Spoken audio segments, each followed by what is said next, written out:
Hi, this is Janos, and it's Real World Audio. And my previous video was about Mozart, and it just took like about 5 times longer than I thought it would. And now let's just go into answering questions. And this is something that will interest a lot of you. And this is about power supplies. And let me just do a quick trick here. Look at that. So there are these two questions that I received on this video, which was uh, that Uno Clami CD recommendation and test for your amplifier's power supply. And let's get back to Eric's and Paul's commentaries, and uh, and they refer to what is the power supply that I'm talking about. So Paul is saying that when I refer to power supply, am I referring to a piece of equipment like a power conditioner or something like that? How do I know how much power supply my amplifier has? So that's a perfect question. So Paul, when I was referring to power supply, it is the power supply in the amplifier. So all of the amplifiers, they they need a power supply to generate DC voltage for the amplification part of the amplifier. So basically, every amplifier has two big components to it. One of them is the power supply, which converts the AC voltage of the line, let's say like 120 volts AC or 240 volts AC, into DC voltage that the amplifier can use. And it has the second part, which is the part responsible for the amplification bit that uses this DC voltage and modulates it with the signal that it receives from the preamplifier, or if you plug the source directly to it, then uses the signal from the source. But it must have this DC voltage because that electricity that's coming from the wall is 100% unsuitable to produce music. And that's why so all of the amplifiers have these internal power supplies, and some amplifiers have external power supplies, so then the amplifier becomes several boxes. But I don't want to really complicate the picture with that now. Just let's say that if you have an amplifier, it also has inside the box a power supply. If you have monoblocks, then each monoblock has a power supply in it as well. And now uh, the second bit, how do I know how much power supply my amplifier has? And that is also Eric's question, is that is there a measurement that I can point to about describing the power supply? And actually, yes, there is a measurement, and it's the weight of the amplifier. So if it's like really lightweight, it means that it has an insubstantial power supply that was designed to be commercially viable and not with the standpoint of offering the best reserves, the best sonic potential. And in those cases, when you have amplifiers like that they are really, really light, then if you want to modify them, then the first point to attack to effect the improvement is by improving the power supply. So now uh, basically Eric also says something very interesting. Does the continuous watt measurement that I sometimes see on equipment capture what you are speaking of? And actually it's trying to get there. That's an excellent observation. So usually you see like peak watts versus continuous watts, these two descriptions. And uh, and the continuous watt basically describes what the amplifier can sustain as a relatively low distortion output. And that's the continuous watt rating is within the capacity of the power supply. And when they add the peak watts, then the peak watts means that the transistor element in it, or the vacuum tube, can sustain a burst of very high energy.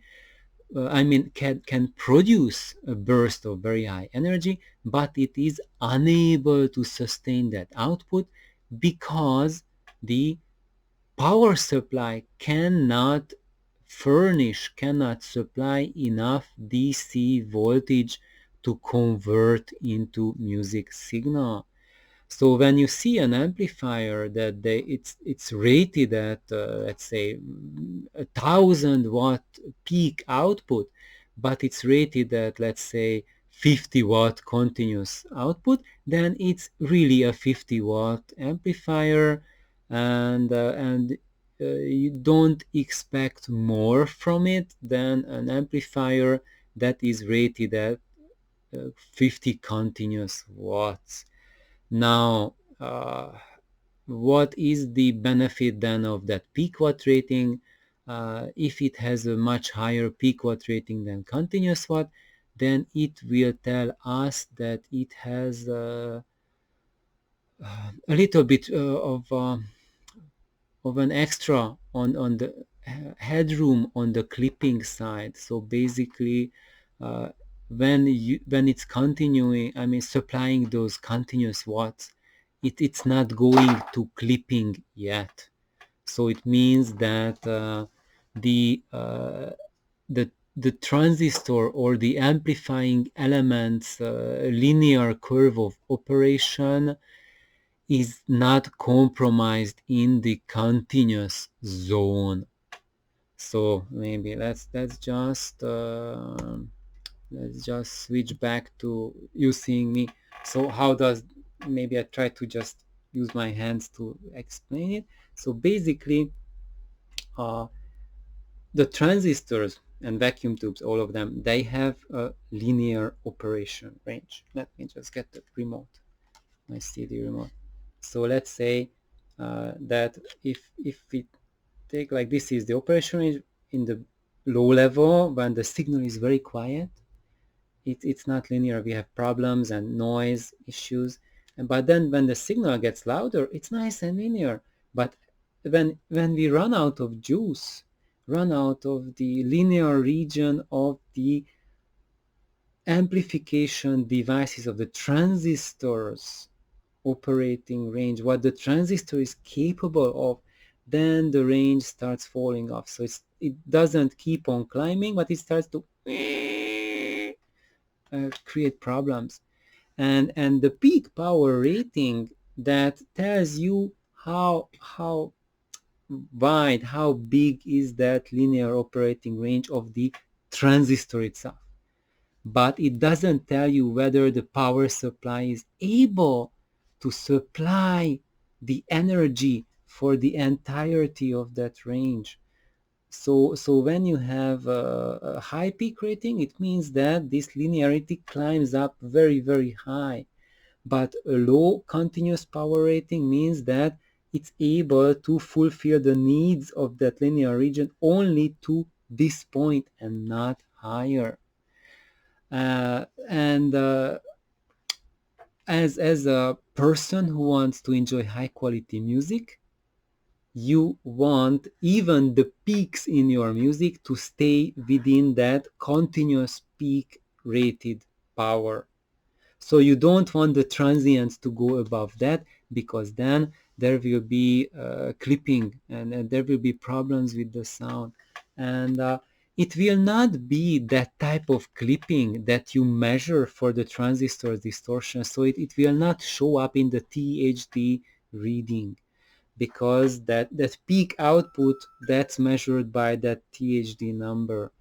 Uh, However, what will happen is that if the peak goes higher than the continuous rating that the power supply can give you, then it critically lowers the ability of the power supply to give enough juice for the milliseconds after that time to keep the dynamic range up. And then you will hear dynamic compression. You will not necessarily hear excessive increase in harmonic distortion. It will not start to sound harsh yet, but you will feel that when there's like the orchestra and they bam whack on the timpani, then it's not a big whack, but it's like a small drum, like a kid playing on a drum in his corner, and it's not that giant kettle drum.